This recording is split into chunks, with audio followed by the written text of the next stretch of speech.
Mary Elizabeth Sissy Spacek, born December 25, 1949, is an American actress and singer. She is an Academy Award winner and three-time Golden Globe Award winner. Spacek began her career in the early 1970s and first gained attention for her role as Holly Sargis in Terrence Malick's film Badlands, 1973. Her career-defining role came in 1976 when she played the title character of Carrie White in Brian De Palma's iconic horror film Carrie, based on the first novel by Stephen King, for which she earned an Oscar nomination.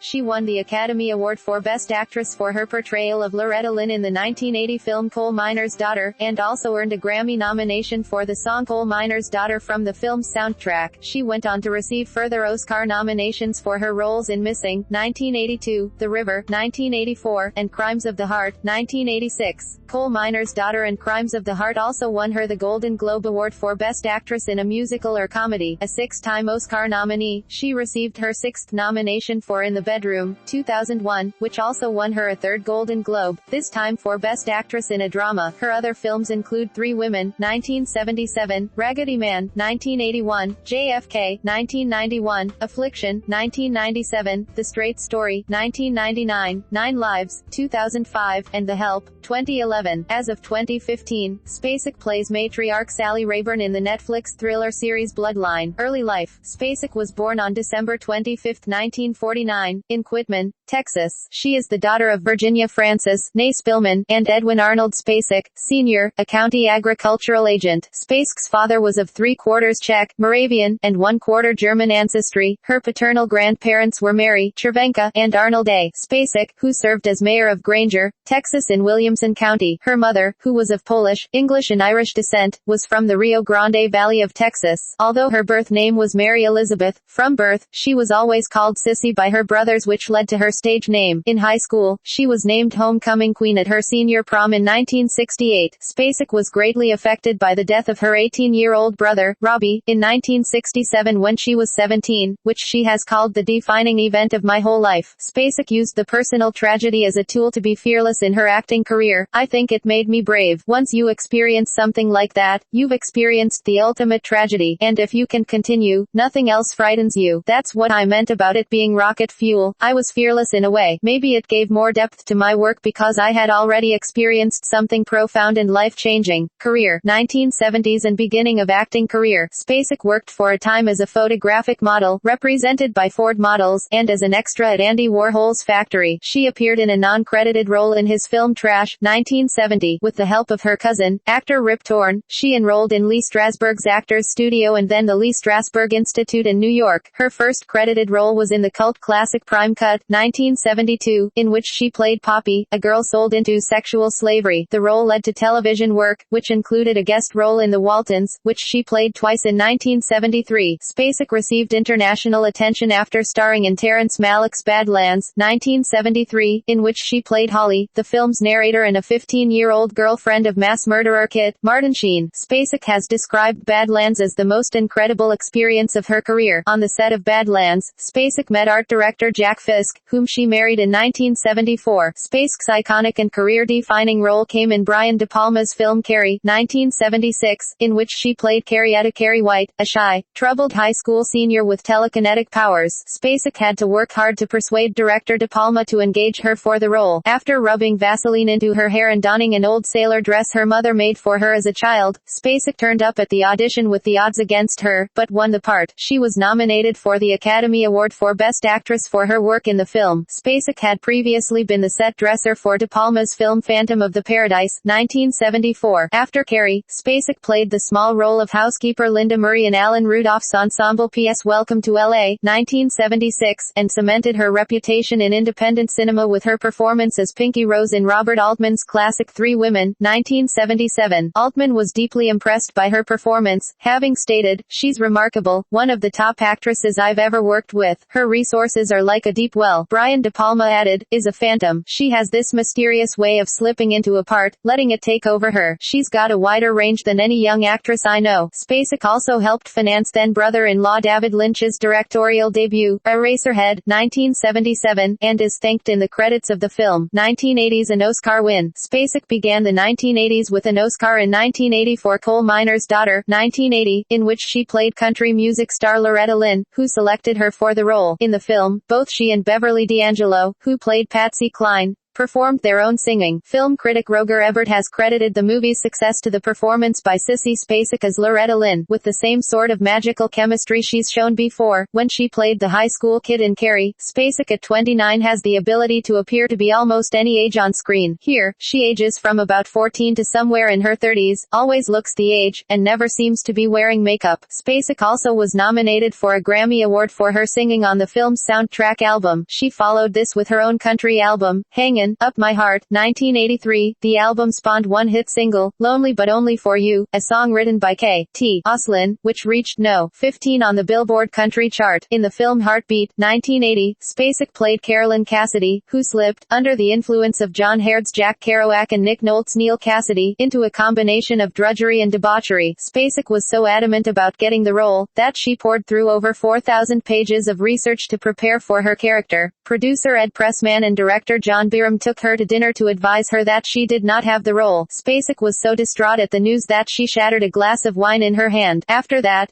Pressman walked up to Spacek with a piece of shattered glass and told her she had the role. He said that Spacek breaking the glass clinched the deal, and they believed she would ultimately best suit the part. The film was released on April 25, 1980 to mixed critical reviews. Also in the 1980s, Spacek starred alongside Jack Lemmon in Konstantin Costa-Gavras's political thriller Missing, 1982, based on the book The Execution of Charles Horman, and appeared with Mel Gibson in the rural drama The River, 1984, and with Diane Keaton and Jessica Lange in 1986's Crimes of the Heart, 1986. She was nominated for the Best Actress Oscar for all of these roles. Other performances of the decade included star turns in Husband Jack Fisk's directorial debut Raggedy Man, 1981, and alongside Anne Bancroft in the suicide-themed drama, Night, Mother, 1986. Spacek also showed her lighter side by voicing the brain in the Steve Martin comedy The Man with Two Brains, 1983, 1990s 2010s. In the 1990s Spacek slowly come back to Hollywood after her self-imposed hiatus. She had a supporting role as the wife of Jim Garrison, played by Kevin Costner, in Oliver Stone's JFK, 1991, and made a number of comedies, TV movies, and the occasional film. Most notable of her appearances during these years was her turn as the evil Verena Talbot in the ensemble piece The Grass Harp, 1995, which reunited her with both Laurie and Lemon, as well as a supporting performance, again alongside Nick Nolte, as the waitress Margie Fogg in Paul Schrader's father-son psychodrama Affliction, 1997. She also played Rose Straight in David Lynch's The Straight Story, 1999, and Brendan Fraser's character's mother in Blast from the Past. In 2001, she was again nominated for the Academy Award for Best Actress, for her work in Todd Field's In the Bedroom, 2001. The New York Times film critic Stephen Holden said of her work in the film, Ms. Spacek's performance is as devastating as it is unflashy. With the slight tightening of her neck muscles and a downward twitch of her mouth, she conveys her character's relentlessness, then balances it with enough sweetness to make Ruth seem entirely human. It is one of Ms. Spacek's greatest performances. Her performance as Ruth Fowler, a grieving mother consumed by revenge, won extraordinary praise and garnered the New York Film Critics Circle Award for Best Actress and the Los Angeles Film Critics Association Award for Best Actress, as well as the Critics' Choice Award for Best Actress, Golden Globe Award for Best Actress, Motion Picture Drama, and Independent Spirit Award for Best Female Lead, among many others. Other performances of this decade include Unfaithful Wife Ruth in Rodrigo Garcia's 9 Lives, 2005, and a turn as a woman suffering from Alzheimer's in the television movie Pictures of Hollis Woods, 2007. In 2008, Spacek had a supporting part in the Christmas comedy Four Christmases and a lead role in the independent drama, Lake City. Spacek appeared on the HBO drama Big Love, for a multi-episode arc, as a powerful Washington, D.C. lobbyist. In 2005, she narrated the audiobook of the original Carrie novel by Stephen King and, in 2006, she narrated the classic Harper Lee novel To Kill a Mockingbird, 1960, which sold over 30 million copies. In 2011, she received a star on Hollywood's Walk of Fame. Spacek was featured in The Help, 2011, directed by Tate Taylor, and along with the cast, was awarded with the Screen Actors Guild Award for Outstanding Performance by a Cast in a Motion Picture for their performance in the film. In 2012, Spacek published a memoir, My Extraordinary Ordinary Life, with co-author Marianne Vollers. The Washington Post Jen Chaney called it refreshingly down-to-earth and beautifully written. She also mentioned that Spacek's description of her childhood is so evocative that one can almost taste the sour stalks of goatweed she chewed on steamy summer afternoons. Jay Stafford of Rich Richmond Times-Dispatch pointed out that, unlike other actors' autobiographies, Spacek's benefits from good writing and remarkable frankness. The Austin Chronicle Margaret Moser stated that Spacek's memoir is as easy to read as it is a pleasure to digest. Joe Muscolino of the Biographile gave the book a 5 out of 5 rating, saying that it does not disappoint. Kirkus Reviews, however, was less appreciative of the book, calling it an average memoir and overly detailed, while criticizing its lack of narrative arc, but complimented Spacek for being truly down-to-earth. It further criticized that the book is ordinary, and does not have enough drama to engage readers not directly interested in Spacek and her work, and ended by saying that it's for die-hard movie buffs and Spacek fans only. Personal life. Spacek married production designer and art director Jack Fisk in 1974, after they met on the set of Badlands. Fisk later directed her in the films Raggedy Man, 1981, and Violets Are Blue, 1986. They have 2 daughters, Skylar Fisk, born July 8, 1982, and Madison Fisk, born September 21, 1988. Skylar Fisk is both an actress and a singer. In 1982, Spacek and her family moved to a farm near Charlottesville, Virginia. Despite Spacek's lengthy career and recognition, she has managed to keep a low profile and is rarely a tabloid fixture. Various critics have praised her ability to maintain a private life in the public eye. Filmography, film, television, discography, albums, singles, awards and nominations.